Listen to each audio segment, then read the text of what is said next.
Hello and welcome. Let's make some wood shavings. So, in this video I will show you when I bought this nice Stanley Bailey hand plane size 4.5 from a lovely gentleman for the whole 40 quid. I got it home delivered, so I can't complain on this one. Overall, it is in a very good nick. The front and the main handles are quite tired, so I thought I would give them a little bit of a polish. And overall condition was quite good, not much corrosion, and I just wanted to make it more functional and just to slightly polish it off without going crazy with the full restoration. So it is more practical than aesthetics. To have some fun, I thought, let's buy some polishing kit. So I went crazy, and I think on eBay or directly from the manufacturer I bought this kit for polishing steel and brass, and I thought I will give it a go. I don't have a dedicated bench grinder to attach the wheel, hence I'm using my old Bosch corded drill to have a go with all the wheels and the polishing process. So let's start with the lever cup. It was quite pitted from the outside, but again, I just want to bring a little bit of the shine, but don't want to remove all the dents and imperfections. Then I went through all the knobs and nuts. Anyway, now that's something I made a mistake. I thought foolishly that both handles are made out of solid wood, and I thought, ooh, someone must have stained it. But then as I was sanding them, I thought, bloody hell, what's that smell? Why I cannot smell any nice wood? And surprise, surprise, it was not a wood, it's ebonite. So if I knew it, I would probably have bought a new set or didn't bother with this one. Somehow I prefer a natural wood instead of this artificial man-made rubbery plastic. Anyway, I went through different stages of polishing using different compounds, and initially I wasn't 100% sure if this will work, if I will get it right, but the more time I spent doing so, the nicer, the better the finish became. So overall, I have to say that this brand Pro Max did what it was supposed to do, and for about 20 odd quid it was worth as an investment to get various compounds and polishing kits. So I think now I'm going through the second stage of polishing this brass nut, and as you can see, it looks quite decent, so can't complain. Yeah, that's the dreadful Toto handle. I just hated it, and I just couldn't bring myself to sand it and polish it. And as you can see, I still don't have a proper dedicated vise. Next project will be that stuff that you can see on the right hand side. I will make out of those legs, and later on you will see a few other bits that I will be using for the main workbench. Anyway, now I'm using my pillar drill to go through all sorts of grades of sandpaper, including 1000, 1200, 1500, up to 2,500 and 3000 grit. And as I was progressing up through the grid, I was adding a little bit of water just to help with polishing. And again, the final outcome is that the front knob is looking way better. However, some deep dings are still remaining, but it's just not worth trying to sand them out. It just gives that little bit of a patina.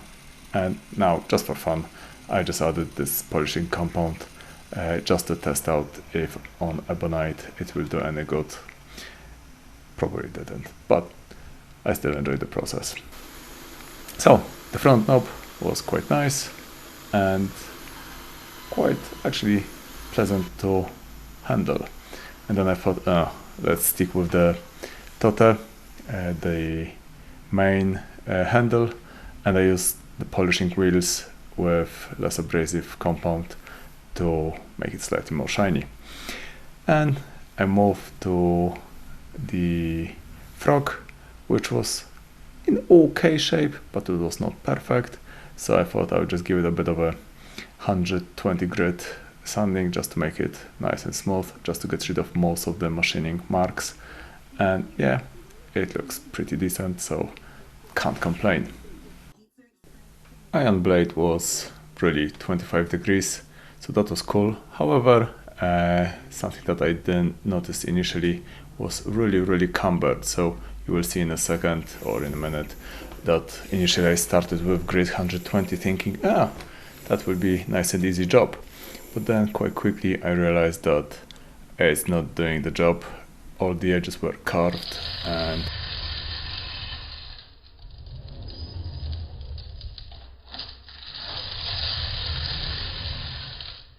I moved to grit 60, but even still you can see the top and bottom corner is slightly curved. So I went through all the grids. I won't bore you with all the various grids that I have used, but overall it took me just a couple of minutes to go through this process. So I'm now in the process of creating the primary bevel, and it's time to move on to grid 400 and upwards. And now once I went through the main shape of the blade, it was fairly easy to go through all the grids up to grid 3000. I still don't have a leather strap to apply the compound to get the nice mirror finish, so I'm using just a bit of a paper with the polishing compound. That's another one on the list to get from, which I didn't manage to get so far. So the primary bevel is done, and then of course compulsory on YouTube, cuts through a piece of paper, and yes, it does the job comfortably without breaking sweat. So moving on to 27 degrees to make the secondary bevel. I have to say that I still like this tool. I can't remember, 40-50 quid from Banggood or Temu, and it does the job. And at some point I just got fed up and I thought, let's assemble it back so I can flatten the sole of the hand plane. And you can see some mirror finish on nuts and knobs, and I'm really pleased overall with the outcome. It's looking quite decent. And now the biggest disaster of the whole restoration process. Quite chuffed at this stage, screwing all the components together, and the frog went in, happy days. And now as I'm tightening up the tote, crack, bloody hell. I don't know what has happened. I just flattened the sole, the base of the tote, but somehow it was misaligned by 3-4 millimeters, the hole from the line of the threaded bolt to hold the front of the tote, and just snapped. And I came up with an idea how to fix it, which you will see in a minute, and then later on I abandoned after wasting probably a few good hours. And I'm just using now just a super glue to tighten it up all together. And as a bit of a distraction, I just thought, let's flatten the base, the sole. So I went through the process, and yeah, that's the misaligned bolt. That's where the bolt is. That's where the hole truly is. So as a distraction, I went through all the sanding process, and that's the remaining residue after sanding and making it flat and nice. So I just grabbed a piece of mahogany, and I thought I would just make a shim so that it will sit between the tote, the main handle, and the sole of the plane, and that way it will raise the whole handle by a few millimeters, and because of the inclined main screw, it will just fall nicely into the place and be in a good position. Unfortunately, it didn't work out as I planned. By the way, I still enjoy my belt sanders. They're just lovely tools. In the process of making this shim thinner, somehow I overcooked it, and at some point it just snapped in my finger, so a little bit annoying. And now, yeah, you can see snapped shim, but a little bit of super glue fixed the problem, and I try to trace the holes so I can mark it up and drill the holes where they should be. So in theory it should work absolutely fine.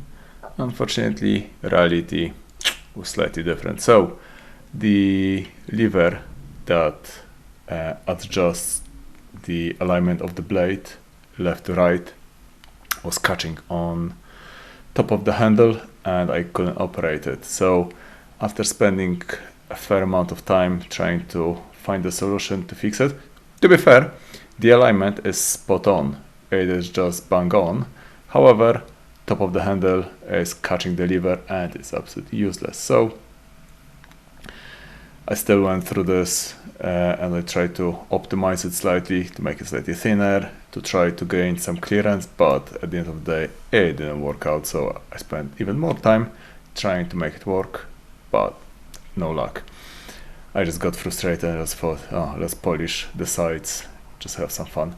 And actually it was a bit of fun and a good distraction. So I enjoyed this process, and now final use, and I'm really chuffed and pleased. It just makes the lovely crispy sound as it goes. And by the way, Ian, these are the beams in the process of making the bench. Hopefully in a few weeks I will have part 1, top of the bench. So thank you all for watching. If you could subscribe, that would be absolutely smashing, and see you next time. Thank you for watching.